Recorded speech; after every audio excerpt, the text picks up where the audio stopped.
Have you ever wondered why, after spending time with some people, your heart feels heavy, but around others you feel peaceful, calm, and closer to Allah? That's not just coincidence. That's spiritual energy. In this world, every soul carries either light or darkness. And who you surround yourself with determines what your heart becomes. Because true believers, they don't just choose friends, they choose light. Stay with me till the end of this video, because today we're going to uncover how the company you keep can either protect your Iman or quietly destroy it, and how Allah places people of light in your life to guide you back to Him.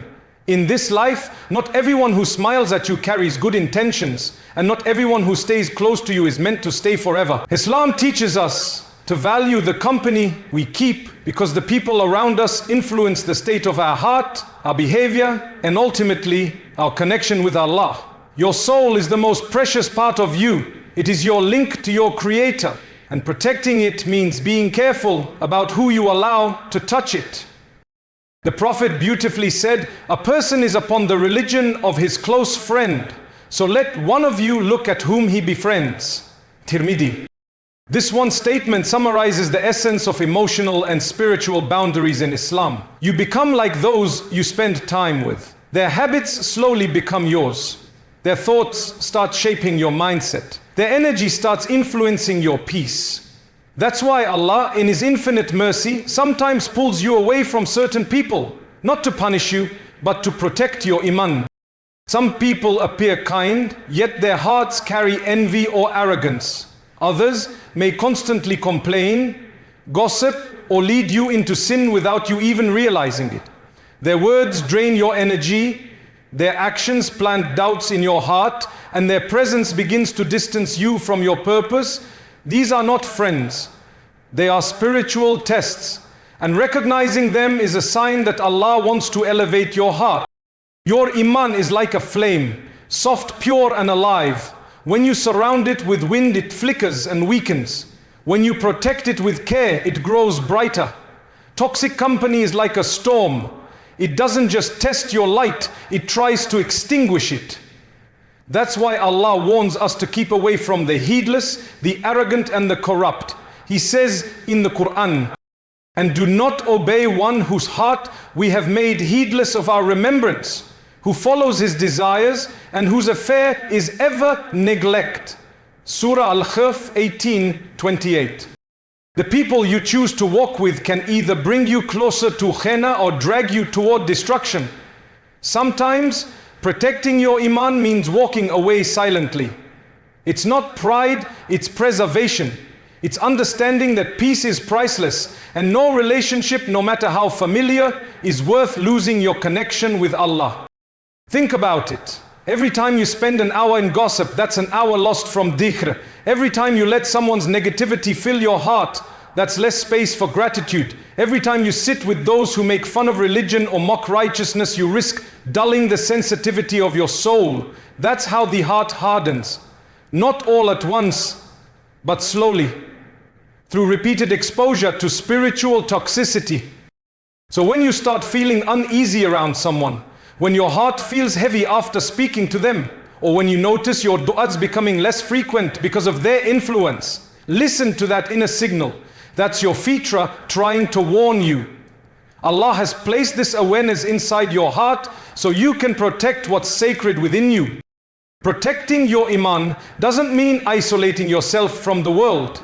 It means guarding your spiritual boundaries. It means choosing the company of those who remind you of Allah, who inspire goodness, who pray for you, and who guide you gently when you slip. Those are the friendships that carry barakah, because they are built upon sincerity and light. So remember, not everyone deserves access to your peace. Not everyone is meant to understand your path. Allah sees what you cannot. When He removes someone, it's often His way of saying, they are not good for your soul. Protect your Iman, guard your peace. Surround yourself with those who make your heart remember Allah, because that is where true companionship begins and where your soul finds rest. Sometimes in life, the people we thought would stay forever suddenly drift away. Friendships fade, relationships end, and connections that once felt unbreakable suddenly dissolve. In those moments, the heart aches, confusion rises, and we question, why did Allah take them away from me? But what if the separation wasn't a loss? What if it was divine protection? Allah, in His infinite wisdom, sees what we cannot. He knows the intentions hidden behind smiles, the dangers beyond our sight, and the pain that could have destroyed our peace had He not intervened. So, when someone leaves your life, whether by distance, disagreement, or even betrayal, it's not always rejection, it's often redirection.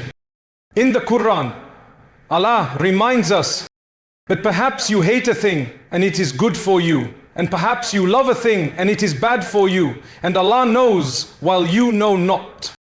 Surah Al-Baqarah 221:6. This ayah is not just about hardship, it's about hidden mercy. You might have loved someone deeply, trusted them completely, and imagined a future with them. But Allah saw how that bond could harm your soul, distract you from your purpose, or block your spiritual growth. So, out of His mercy, He removed them before you could see the damage. Separation is one of the hardest forms of protection to accept, because it doesn't feel like mercy. It feels like heartbreak. Yet it is in that heartbreak that Allah draws you closer. The loneliness you feel isn't emptiness. It's a sacred space where Allah invites you back to Him. When everyone leaves, He remains, waiting for you to realize that He was the only constant all along. Sometimes Allah separates you because the person was becoming your idol. You thought about them more than Him, sought comfort from them before turning to Him, and made them the center of your emotions. And Allah, out of love, will never let your heart bow to anyone but Him. So He breaks attachments that pull you away, even if it hurts, because He wants to preserve your Iman. Other times, Allah removes someone because their heart was not aligned with yours in truth. Maybe they were masking envy, manipulating your trust, or guiding you subtly towards sin. You couldn't see it, but Allah did. And when He takes someone away suddenly, it's often because He saw something you couldn't handle knowing. His protection often feels like pain at first, but it later reveals peace. When you finally realize what you were saved from, think of Prophet Yusuf, the Bayahwa. He was separated from his family, betrayed by his brothers, and thrown into a well. Yet, every separation was a step toward his destiny. The betrayal, the distance, the years of pain, all of it was Allah's plan of protection and elevation. Similarly, your separation is not the end of your story. It might be the beginning of your transformation. So when Allah removes someone, don't chase what He has taken away. Don't beg for doors He's already closed. Instead, say, Alhamdulillah, not because it doesn't hurt, but because you trust His wisdom. Healing starts when you stop asking, why me? And start saying, Ya Allah, guide me through what You've decreed for me. You will notice over time that the pain starts turning into peace. You'll begin to see lessons where you once saw loss, and eventually you'll thank Allah, not for what you gained, but for what He protected you from. So remember this truth deeply. Allah's separation is not punishment, it's purification.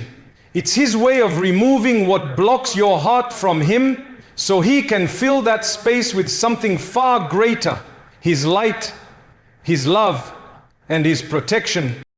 Every goodbye written by Allah is mercy in disguise. Barakah, divine blessing, is one of the most beautiful gifts Allah places in a believer's life. It's the unseen increase in peace, time, provision, and happiness that comes when Allah's presence fills what you have. But what many people don't realize is that barakah can be lost, not only through sins or neglecting dhikr, but also through the company you keep. Yes, toxic people can drain your barakah, just like they drain your energy.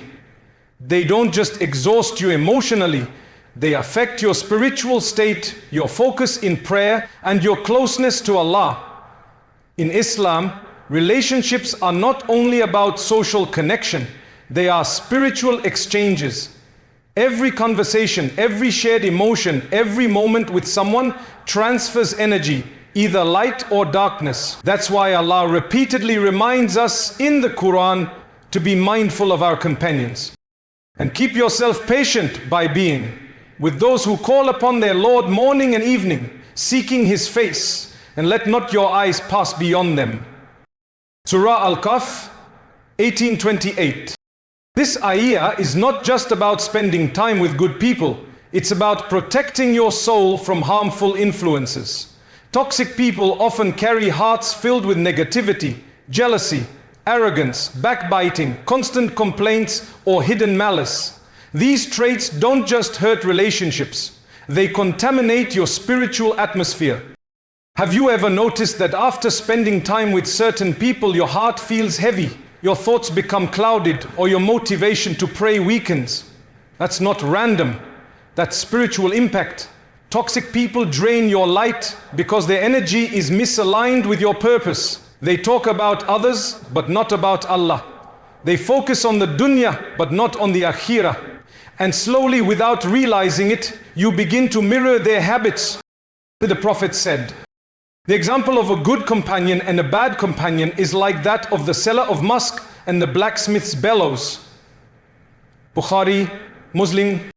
The good companion benefits you, even if you gain nothing else. You still enjoy their pleasant fragrance.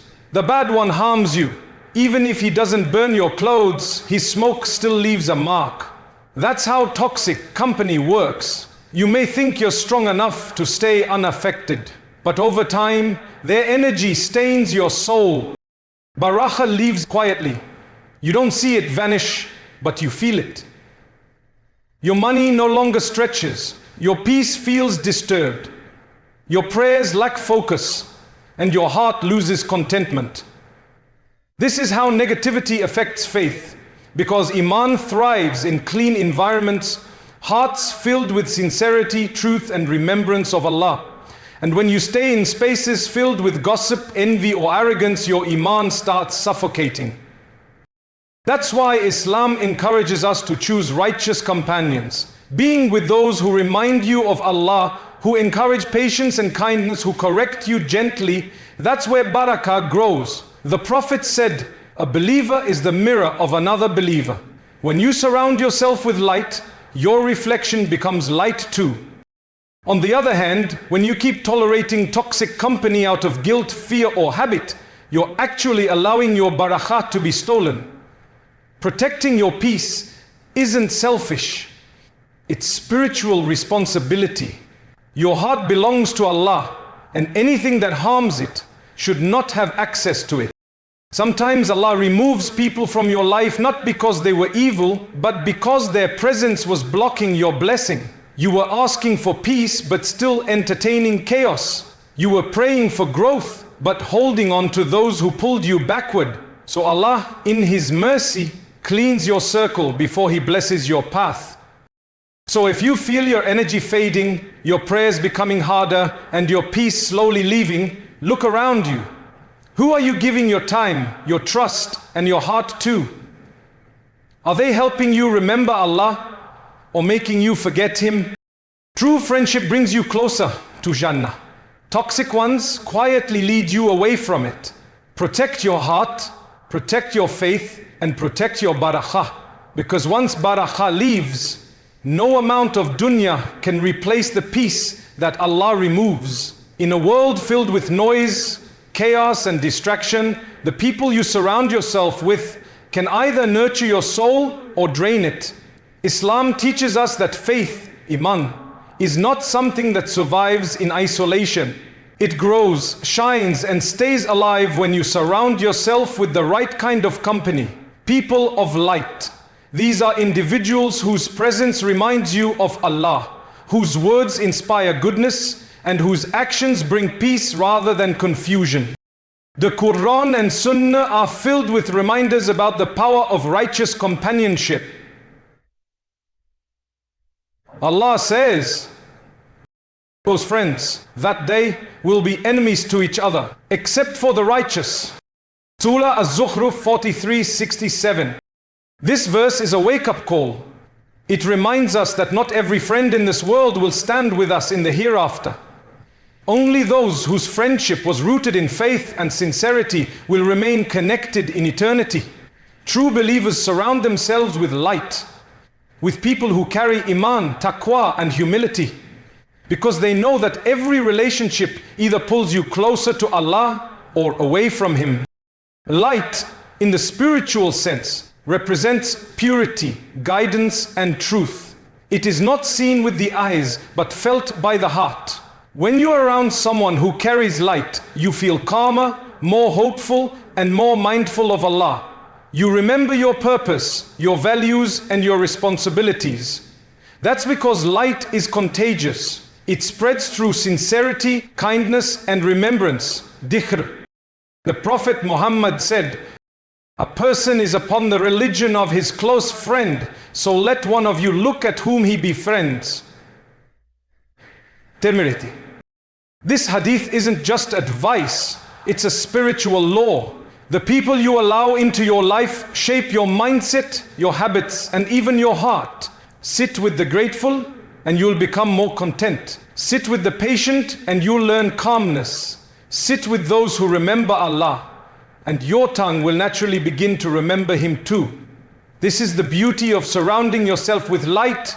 It changes you silently but powerfully.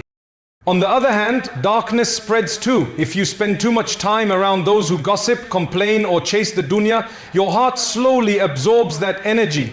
You may not notice it immediately, but over time your Iman starts to dim. You lose focus in prayer, you stop feeling peace in remembrance, and you begin to crave worldly approval instead of divine acceptance. That's why Allah, in His mercy, sometimes separates true believers from corrupt company, to preserve their light. Surrounding yourself with light doesn't just mean having righteous friends. It also means seeking environments that nourish your faith. Attend gatherings of knowledge, listen to Quran recitation, spend time with family members who uplift you, and create a personal atmosphere of dhikr and reflection.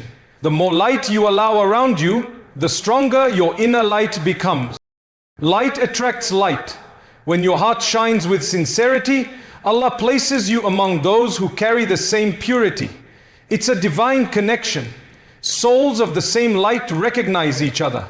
The Prophet said, "Souls are like recruited soldiers. Those that recognize one another will come together, and those that do not recognize one another will turn away." So if you ever feel like Allah is removing people from your life or making your circle smaller, don't panic. Sometimes He is just filtering out darkness to make room for brighter souls.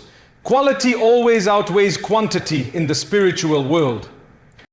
True believers choose their company carefully, not out of arrogance but out of awareness. They understand that their heart is a garden and whoever enters it leaves a seed. So they protect it, water it with remembrance, and only allow those who bring light to walk in it. Remember, your circle reflects your soul. Stay close to those who bring you closer to Allah, because every believer who carries light becomes a mirror that helps you see your own.